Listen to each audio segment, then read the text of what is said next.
Hey guys. तो आज का वीडियो है कि हम ड्राइंग को फिनिशिंग कैसे दें।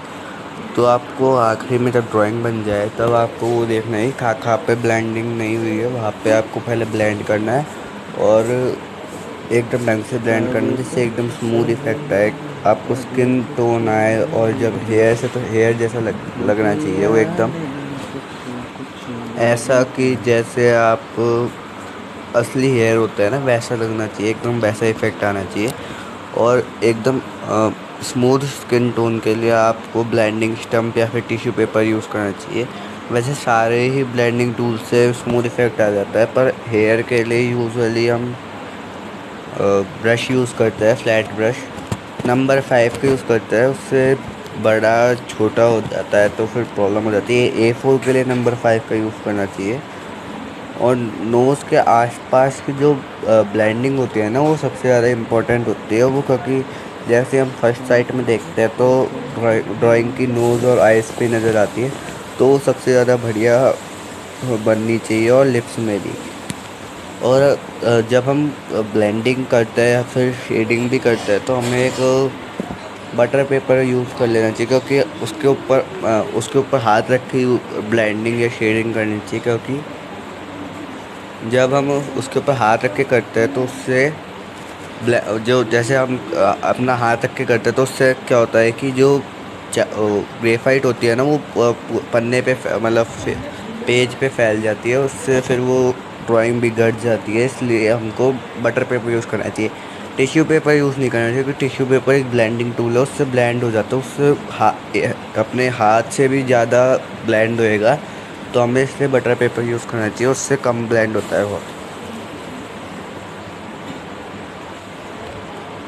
और लिप्स में जो लाइनिंग्स होती है वो भी थोड़ी उभर के आनी चाहिए, मतलब वो दिखनी चाहिए कि लिप्स बनाए हैं, और नॉर्मल स्किन जैसा नहीं होती है, फिर वो आपकी ड्राइंग एकदम फ्लैट सी लगती है। आपको उसको एकदम ऐसा रियल सा लुक देना होता है।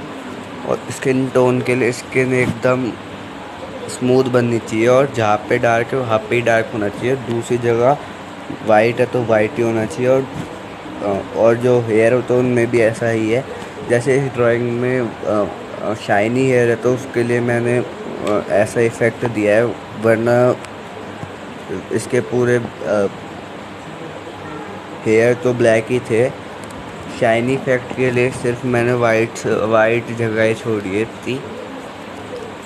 और आईज़ में आईलैशेस और हेयर्स में जब हम ब्रश से ब्लेंड कर ले उसके बाद भी उनमें शाइन इफ़ेक्ट के लिए हम बाद में इरेज़र से मिटाल के भी दे सकते हैं, क्योंकि उससे और भी ज़्यादा अच्छा लगता है। जब शाइन इफ़ेक्ट होता है ना, वो इरेज़र से मिटालने से जब बनता है तो और अच्छा लगता है। उससे शाइनीनेस जो होती है ना, वो अच्छी लगने लग जाती है हेयर्स में। और एक और टिप मैं आपको देना चाहूँगा कि आप अगर चारकोल से बनाना चाहो तो मत ही बनाना, क्योंकि उसमें जब हम बनाते हैं ड्राइंग बनाते हैं तो उसमें वो जो ड्राइंग बनती है ना, वो अच्छी नहीं लगती, उसमें वैसा इफ़ेक्ट नहीं आ पाता जैसे ग्रेफाइट में आता है।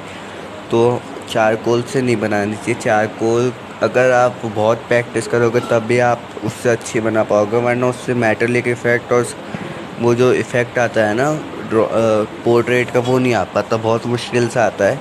तो आप पहले ग्रेफाइट से प्रैक्टिस करो, चारकोल बाद में ही यूज़ करो तो बढ़िया है। तो हमें चारकोल से बनाए तो हम उन्हें ग्रेफाइट और चारकोल दोनों यूज़ करनी चाहिए। हेयर और डार्क पोर्शंस में चारकोल यूज़ करनी चाहिए, बाकी जगहों पर ग्रेफाइट यूज़ करनी चाहिए। और मेटालिक इफेक्ट और क्लोथ्स के लिए ग्रेफाइट यूज़ करें। क्लोथ्स में चाहे आप चारकोल यूज़ कर सकते हैं, पर मेटालिक इफेक्ट के लिए आपको ग्रेफाइट यूज़ करनी चाहिए।